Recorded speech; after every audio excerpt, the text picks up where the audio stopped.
날마다 주님과 함께 주일은 한국 루터란 아워에서 보내드리고 있습니다. 오늘 말씀의 중앙 루터교회 최주훈 목사입니다.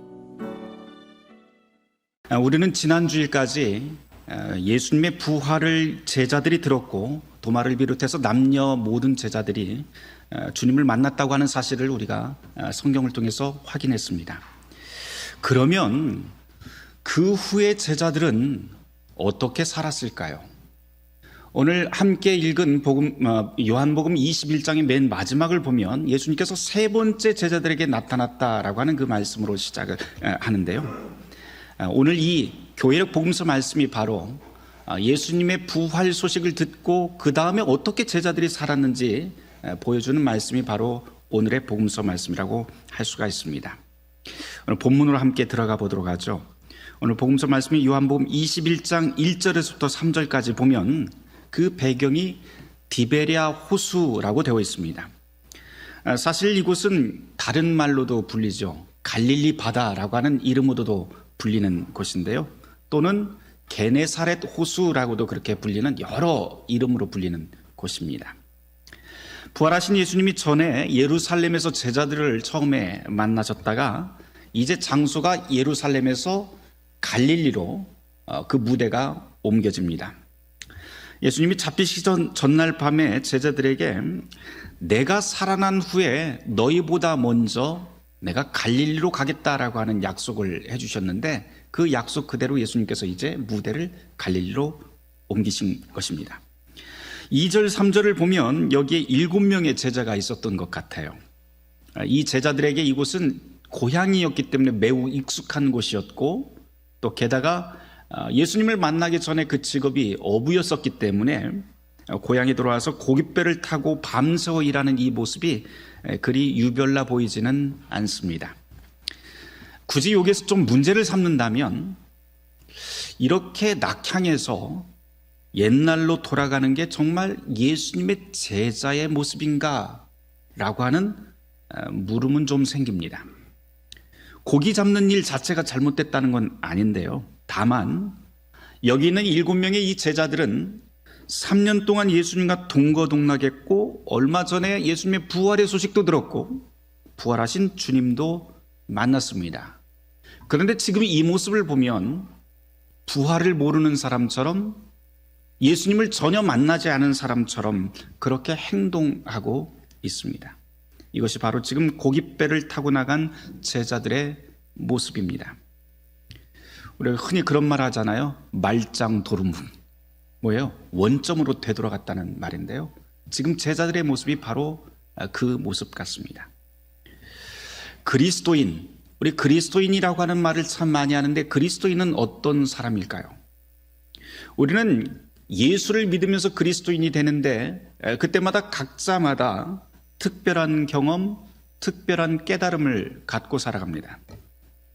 그 특별한 경험, 특별한 깨달음 때문에 우리는 예수쟁이가 되었고 교회도 다닙니다.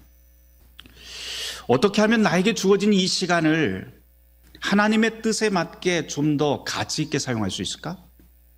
어떻게 하면 내가 서 있는 자리를 가치 있는 공간으로 만들 수 있을까?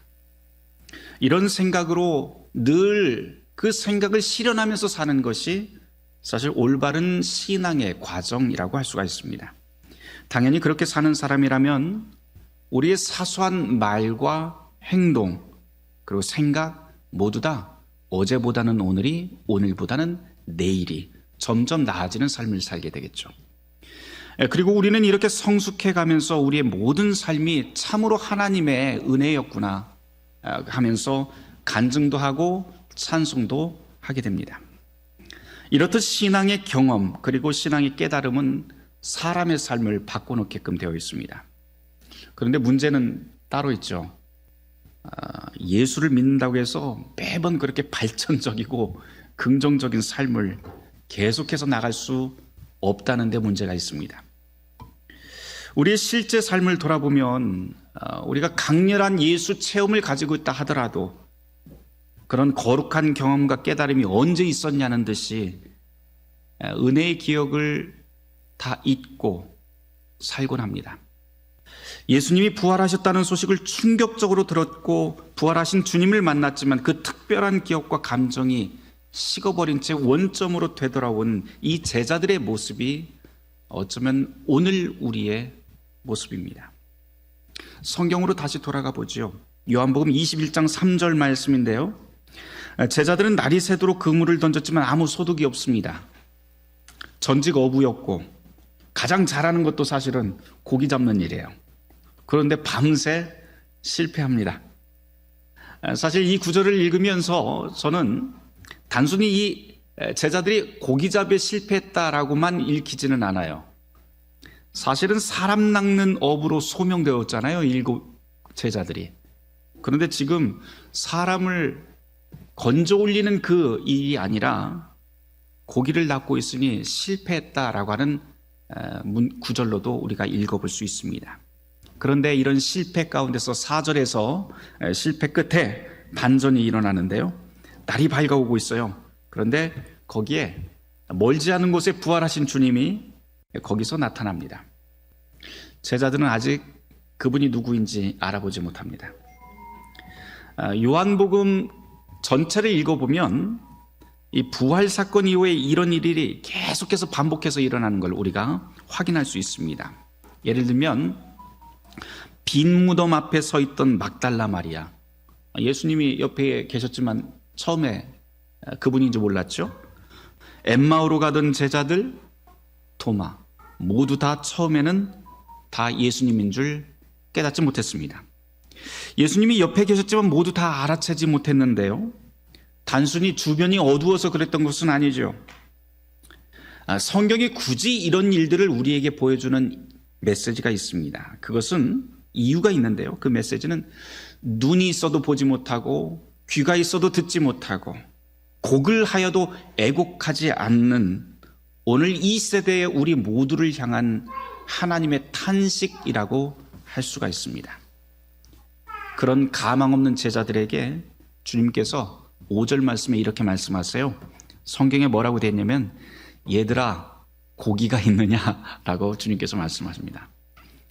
재밌는 구절이에요. 왜냐하면 성경을 헬라어 성경을 읽어보니까 여기에 뭐라고 되어 있냐면 그대로 번역하면 어린아이들아 뭐 잡은 것 없니? 이렇게 되어 있어요.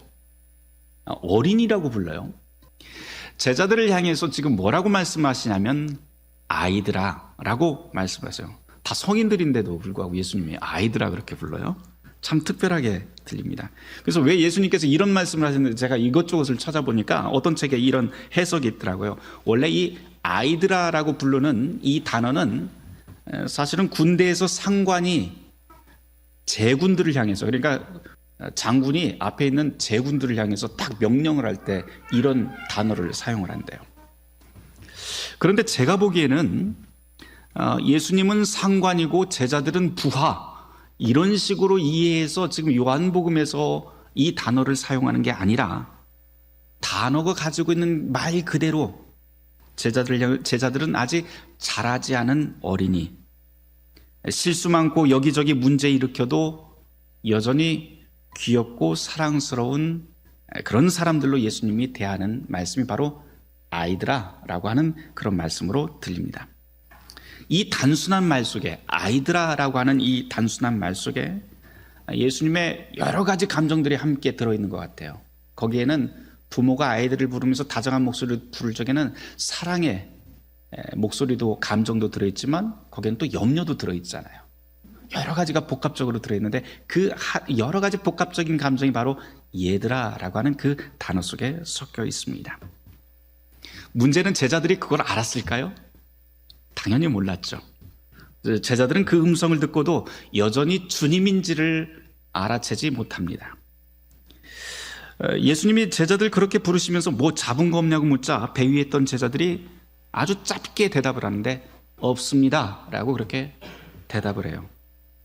제자들이 없다고 말할 때 가만히 어떤 감정으로 없습니다 라고 이야기를 했을까 생각을 해보면 제자들은 매우 짜증스러운 목소리로 이야기를 했을 것 같아요. 왜냐하면 밤새 일을 했잖아요. 그런데 누가 낯선 사람이 와서 얘들아 라고 부르는 것도 짜증나고 뭐 먹을 거 없냐고 부르는 것도 짜증나는 거죠. 그러니까 단칼에 그냥 없어요. 그러고 이제 제자들이 이야기를 합니다. 자, 그 다음 말씀을 한번 보도록 해요. 6절 말씀인데요. 이제 예수님께서 이 제자들, 짜증난 제자들을 향해서 뭐라고 하면 그물을 배 오른편에 던지라고 말씀을 하세요. 그 다음에 어떤 일이 생기냐면 물고기가 많아 그물을 들 수 없을 정도로 되었다라고 그렇게 전하고 있습니다. 어떤 분들이 이 구절을 놓고 이렇게 해석을 하시더라고요. 예수의 말씀을 따르면 이렇게 대박 납니다. 그런데 사실은 그렇게 볼 가능성이 이 구절은 거의 없어요. 왜냐하면 상황적으로 볼 때 제자들은 지금 밤새워서 일하느라 지칠 대로 지쳤고, 누군가 낯선 사람이 던지라고 해서 그 순종하는 마음으로 던진 게 아니라 그냥 믿져야 본전인 심정으로 그물을 오른편에 던지게 됩니다. 그런데 거기서 예상치 못한 일이 생기죠. 고기가 너무 많이 걸려서 그물을 들어 올릴 수 없을 지경이 됩니다. 그 순간에 배 위에 있었던 제자들은, 이 어부들은, 전직 어부들은 무슨 생각을 했을까요? 야, 역시 예수님의 말씀에 순종하니까 대박 났구나? 아니에요. 우리가 상식적으로 생각을 해도 이 배 위에 있던 사람들이 그 그물을 끌어올리면서 머릿속에 떠올렸던 것은 다른 게 아니라 어라? 이게 뭐지? 라고 하는 당혹감이었을 겁니다. 다시 말해서 이제껏 자기네들의 경험에 의지해서 그물을 던져서 얻은 것은 하나도 없는데 그 경험들이 완전히 뒤죽박죽 다 깨지는 경험들을 여기서 하게 됩니다. 이어지는 7절 말씀을 보면 베드로가 이제 바다에 막 팍 뛰어내려요. 그렇다고 해서 베드로가 뭐 고기가 엄청 잡혀서 예수님 아멘 하면서 뛰어내린 게 아니죠. 요한복음 21장 7절 말씀을 보면 이렇게 되어 있어요. 예수께서 그 사랑하시는 제자가 베드로에게 이르시되 주님이시라 하니 시몬 베드로가 벗고 있다가 주님이라 하는 말을 듣고 겉옷을 두른 후에 바다로 뛰어내리더라, 이렇게 되어 있습니다. 그러니까 찬찬히 읽어보면 참 재미있는데요. 예수님이 거기 있다고 하는 사실을 알아챈 사람은 베드로가 아니고 누구예요? 예수님이 사랑하시는 제자라고 되어 있어요. 요한복음에서 이 사랑하시는 제자는 늘 누구냐면 요한이에요. 성경에서 사랑하는 제자라고 하는 별칭이 붙어 있어서 예술가들이 예수님의 12제자를 그릴 적에 예수님과 함께 그릴 때 보면 예수님의 가장 가까운 것 또는 예수님 품에 안긴 사람, 뭐 이렇게 표현합니다. 게다가 얼굴도 굉장히 곱상하게 그리곤 해요. 예수님의 사랑을 받으니까 라고 하는 그런 이유인 것 같습니다. 예를 들면 레오나르도 다빈치의 최후의 만찬이라고 하는 그 유명한 그림에서도 예수님과 가장 가까이 있는 인물이 바로 이 요한입니다. 예수님의 사랑하는 제자이죠. 어쨌든 예수님을 제일 먼저 알아챈 사람은 요한이었고, 그 요한이 베드로에게 이 사실을 알리자 베드로가 옷을 갈아입다 말고 바다로 뛰어듭니다. 겉옷만 딱 챙겨 입고 뛰어들죠. 그렇게 물로 뛰어 들어간 베드로 입장에서 한번 생각을 해볼 필요가 있어요. 한때 자기는 고기 잡는 어부였다가 사람 낚는 어부가 되라고 하는 예수님의 그 부르심을 듣고 제자가 된 사람입니다. 그래서 그렇게 살다 보니까 수제자라고 하는 소리까지 들었던 인물이에요. 그래서 예수님께서 나는 죽을 운명이다라고 말씀을 하셨을 때 다른 사람은 다 배신해도 나는 배신하지 않습니다 라고 호언장담했던 사람이 바로 베드로예요. 그런데 어떻게 돼요? 새벽딱 울기 전에 3번이나 저 사람 모른다고 부인했던 사람이 또 베드로입니다. 그랬던 그가 예수님이 십자가에서 돌아가시자 굉장히 가슴 아파하고 부활의 소식을 들었을 때 굉장히 당황하면서 놀라게 되죠. 그런데 그 예수님을 만난 이후에 지금 이 베드로는 자기의 모든 삶을 다 포기해버리고 고향으로 돌아와서 옛날 고기 잡는 업으로 되돌아가 버립니다. 베드로의 인생이 다시 원점으로 되돌아갔다라고 하는 것은 어쩌면 자기 인생에 대해서, 자기 자신에 대해서 너무 실망했고 좌절했고 더 이상 나에게는 희망이 없다라고 고백하는 그런 삶의 모습입니다. 그렇게 지칠 대로 지치고 삶의 의미를 다 잃어버린 베드로가 누군가의 소리에 그물을 내렸다가 배가 뒤집히고 그물이 찢어질 정도로 많은 고기를 끌어올리게 되지요. 끌어올리면서 베드로는 무슨 생각을 했을까요? 아마도 일종의 데자비, 또 우리가 기시감이라고 하는 것을 느꼈을지도 모르겠어요. 그물을 끌어올리면서 이런 생각하지 않았을까요? 야, 내가 사람 낚는 어부가 되라고 했는데 그 선생님의 말씀이 갑자기 떠오르면서 내가 지금 뭐 하고 있는 거지? 끌어올리고 있는 게 도대체 뭐지? 라고 하는 그런 생각들이 베드로를 사로잡지는 않았을까요? 그 순간 낯선 음성이 주님의 목소리였고 그분이 바로 여기 있다라고 하는 요한의 이야기를 전해 듣자 베드로는 그 스승을 확인하고 싶은 열망이 속에서 불일 듯 일어납니다. 그리고 그 기쁨으로 옷도 다 챙겨 입지 않은 채로 배를 버리고 물로 뛰어듭니다. 주님의 음성, 주님이 여기 계신다라고 하는 그 소식이 그를 물속으로 들어가게 합니다. 마치 주님의 복된 약속이 우리를 세례의 물로 인도하는 것처럼 말입니다. 이제 장면은 바다에서 해변으로 옮겨져요. 9절 말씀입니다. 제자들 앞에 숯불, 빵, 물고기가 준비되어 있습니다. 해가 막 떠오르는 아침이에요. 시원한 바람이 부는 바닷가입니다.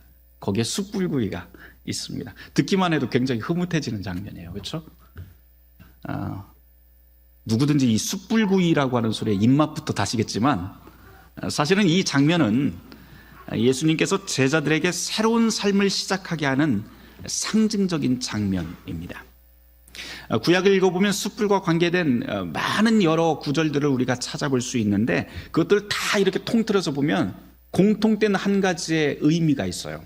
그건 뭐냐면 숯불을 통해서 하나님은 사람을 새롭게 창조하신다라고 하는 그런 의미가 이 안에 담겨 있습니다. 가장 대표적인 게 이사야 6장에 나오는 이사야의 소명의 사건이죠. 거기 보면 이사야가 하나님의 선지자로 소명받을 때 천사가 제단에 있는 숯불을 딱 들고 막 날라와요. 그런 다음에 이사야 입에 그 숯불을 댑니다.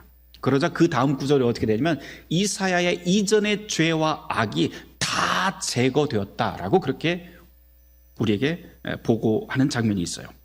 이것을 통해서 숯불을 통해서 하나님은 이사야를 이전과 완전히 다른 사람으로 창조하시는 장면이죠. 요한복음 21장에 나와 있는 예수님께서 숯불을 준비하셨다라고 하는 이 대목도 같은 맥락으로 읽을 수가 있습니다. 예수님은 밤새 수고한 제자들을 부른 다음 거기에 숯불을 피워놓고 그 위에 생선을 올려 놓은 다음에 이 제자들을 위한 식탁을 마련을 합니다. 있는 그대로 보자면 배고픈 제자들에게 아침 식사를 마련해주고 당신의 제자를 돌봐주신다라고 하는 뜻으로도 읽을 수 있는데요. 여기서 한 발 더 나아가 보면 숯불 위에 준비된 물고기, 헬라로 익투스라고 하는데요. 이 익투스의 그 초대교회에서는 이 익투스라고 하는 이 단어에 어떤 의미가 있냐면 예수 그리스도가 하나님의 아들입니다. 나의 구원자입니다라고 하는 그런 의미가 이 안에 들어 있습니다. 다시 말해서 하나님이 새롭게 창조하시는 예수님의 제자, 하나님 그리스도인들을 의미하는 것이죠. 그렇게 하나님의 능력이 모든 그리스도인을 새롭게 창조합니다라고 하는 그런 뜻이 이 안에 담겨 있다고 볼 수 있습니다. 이제 10절에서부터 14절 말씀을 주목해 보려고 해요. 주님은 지금 혼자가 아니라 제자들과 함께 식탁을 나누십니다. 9절로 보건대 물고기는 이미 준비되어 있지만 예수님께서는 10절에 제자들에게 방금 잡은 물고기를 가져와라 라고 그렇게 말씀을 하세요. 그리고는 주님이 준비한 음식과 제자들이 가져온 것을 다 한데 모아 놓으십니다. 그런 다음에 공동의 식사를 함께 나누게 됩니다. 이게 참 무척 특별한 것 같아요. 그냥 보통 한쪽에서 준비하고 다 먹이는 게 아니고 일방적인 식사가 아니고 서로가 서로를 위해서 준비하고 함께 기쁘게 나눌 수 있는 자리, 함께 기쁨으로 소통할 수 있는 자리, 그것이 바로 주님께서 우리에게 베푸시는 공동의 식사입니다. 그리고 이 식탁을 마련한 주님이 제자들을 향해서 와서 아침을 먹어라, 조반을 먹어라 라고 말씀을 하시는데요. 해가 뜨는 그 아침입니다. 이 해가 뜨는 아침에 함께 식사를 나누는 이 장면이 참 장엄해 보여요. 12절 말씀을 보면 이 빛나는 아침 공동 식사는 삶의 의미를 잃고 원점으로 되돌아 버린 이 제자들에게 새로운 희망과 새로운 삶을 시작하게 하는 선물 같은 식사이기 때문입니다. 오늘의 이 복음서 말씀은 우리에게 한번 비춰보아야 됩니다. 주님께서는 우리에게도 끊임없이 말을 건네시고 조건 없는 사랑의 식탁으로 우리를 초대하십니다. 그리고는 말씀과 성찬을 통해서 주님 안에서 사랑을 나누는 이 친교를 통해서 우리의 인생의 새로운 아침을 맞기를 기대하십니다. 그리고는 주님께서 마련하신 이 식탁 안에서 우리가 무언가 선한 일들, 하나님의 나라를 구현해야 되는데, 하지만 우리는 늘 주님의 그 초대 앞에 아멘하고 들어가는 것이 아니고 늘 조건과 상황을 따지고 계산을 합니다. 내 감정, 내 상황, 내 판단을 앞세워서 함께하는 자리, 공동의 자리, 함께 나누는 식탁의 자리를 거절합니다. 성경에 보면 그런 이야기가 있어요. 죄송해요, 갈 수가 없어요. 지금 내가 소도 사야 되고 논과 밭에 나가서 할 일도 정말 많습니다 라고 하면서 왕이 초대하는 그 초대에 사람들이 응하지 않는다라고 하는 그런 비유가 있는데요, 마치 우리가 그렇게 주님께서 초대하신 그 자리에 우리는 잘 응하지 않습니다. 요한복음 21장 13절 말씀은 바로 그렇게 하나님의 초대를 거절하고 선뜻 나서지 못하는 우리를 위한 말씀으로 읽힙니다. 주님께서는 우리에게 가까이 오셔서 떡과 생선을 먼저 내어주십니다. 이 구절이 바로 우리의 다친 마음을 두드리는 소리, 당신과 함께 거룩한 식사를 나누고 우리 모두 더불어 사랑의 교제를 나누며 새로운 시간, 새로운 공간, 새로운 아침을 시작하자라고 하는 주님의 따스한 다정스러운 음성으로 들립니다. 오늘 우리가 읽지 않았지만 15절 이하에서 보면 주님께서 베드로에게 3번에 걸쳐서 내가 나를 사랑하느냐, 내가 나를 사랑하느냐, 내가 나를 사랑하느냐 이렇게 묻습니다. 베드로가 어떤 사람이 배신했던 배신자 아니에요, 사실. 예수님 다 알고 있었잖아요. 그러면 우리가 잘 생각을 해보면 베드로 앞에다 세워놓고 옛날 그 배신의 이유를 물어봐야 되잖아요. 너 왜 나 배신했어? 이렇게 물어봐야 맞잖아요. 근데 예수님께서는 그 배신의 이유를 묻지 않습니다. 오히려 네가 나를 사랑하느냐, 사랑의 물음으로 베드로를 무너뜨립니다. 그리고는 계속해서 내 양을 먹이라 라고 말씀하시죠. 원점으로 돌아간 제자와 예수님의 만남, 이것을 다룬 이 요한복음 21장의 주제는 단연코 그래서 사랑이라고 할 수가 있습니다. 주님은 사랑으로 먼저 찾아가고 사랑으로 세상을 가득 채우고 사랑으로 원수를 갚으라고 말씀합니다. 어떤 사람들은 여기서 그리스도의 사랑을 보지 못하고 내 양을 먹이라 라고 하는 말씀만 딱 뽑아든 다음 교회 안에서 교회의 관리자, 교회의 지배자가 되려고 하는 사람도 있습니다. 하지만 오늘 복음서 말씀에서 우리에게 분명하게 주어지는 말씀은 부활의 주님을 따른다는 것은 바로 그분의 사랑을 받아들이고 우리가 작은 예수가 되어 사랑을 나누는 데 있죠. 바로 그 사랑을 주님은 당신이 배신자도 초대하는 이 아침 공동 식탁에서 우리에게 그 본을 보여주십니다. 이 사랑의 식탁은 지금도 우리에게 매번 마련되고 초대되고 있습니다. 이거 하나만 더 생각해보고 마치려고 그래요. 요한복음을 쭉 읽다 보면은요, 굳이 이 요한복음 21장이 꼭 필요할까라고 하는 물음이 생깁니다. 예수님의 죽음, 부활, 승천으로 이어지는 이야기가 다 나왔으니까 이 21장은 굳이 제자들이 이렇게 막 낭망해서 살고 있다라고 하는 이 이야기를 굳이 안 해도 될 것 같은데 왜 이런 이야기를 썼나 싶어요. 그런데 왜 이렇게 21장이 필요했을까라고 하면서 계속 묵상하다가 깨닫게 되는 것은 이 요한복음 21장은 나 같은 사람을 위해서 남겨놓으신 하나님의 메시지이구나 라고 하는 것을 깨닫게 됩니다. 예수님의 제자처럼 예수 믿는 우리도 실패와 낭망을 늘 경험합니다. 그럴 때마다 우리가 그런 생각을 하죠. 아휴, 다 때려치고 원점으로 돌아갈까? 이런 생각을 늘 합니다. 요한복음이 기록되던 이 초대교회 현실이 바로 그런 시기였어요. 교회의 박해와 시련의 시기가 찾아왔을 때 교인들은 낭망하고 제자의 길을 찾아서 하나 둘 떠나갑니다. 교인들이 다 빠져나가니까 당연히 교회 공동체에 힘도 없고 시무룩해지죠. 이 낭만과 우울감이 역병처럼 퍼져나가기 시작을 합니다. 하지만 요한복음은 그런 실패와 시련의 장소에 주님이 찾아오신다.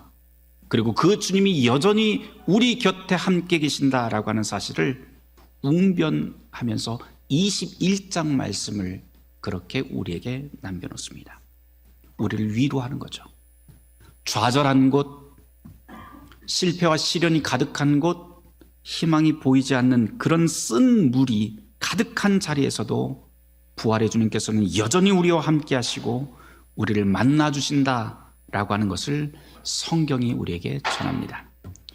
물론 주님의 모습, 우리에게 가까이 오시는 그 주님의 모습은 우리의 생각과 다를 수 있습니다. 사랑하는 성도 여러분, 꿈에서라도 주님 만나기를 기도하시는지요? 이 복음을 한번 들어보세요. 부활의 주님은 지금 우리와 가장 가까운 곳에서 예상치 못한 모습으로, 그러나 아주 익숙한 목소리로 우리와 함께 하십니다. 찬란한 5월의 첫날, 어린아이들의 웃음, 울음소리에서, 어버이날 부모님의 주름 속에서, 교우들과 나누는 반가운 인사말 속에서, 그리고 말씀과 성찬 속에서, 그리고 우리의 귀에 들리는 이웃의 탄식 속에서 주님은 저와 여러분들을 초대하고 만나기를 기다리십니다. 바라기는 주님을 발견하며 그분의 사랑을 나누는 복된 일상이 우리 모두에게 가득하기를 다시 한번 주님의 이름으로 축원합니다. 모든 지각에 뛰어난 하나님의 평강이 그리스도 예수 안에서 우리의 마음과 생각을 지키실 것입니다. 잠시 오늘의 말씀을 놓고 침묵 기도하며 묵상하도록 하겠습니다. 낭망하고 좌절한 제자들에게 찾아오신 주님, 우리에게도 찾아와 주시옵소서. 그리고 주님의 새로운 창조가 우리 안에서 일어나게 하여 주시옵소서. 예수 그리스도 이름 받들어 기도드렸습니다. 아멘. 날마다 주님과 함께, 오늘 말씀의 중앙루터교회 최주훈 목사였습니다. 주일 순서는 한국 루터란 아워에서 보내드렸습니다.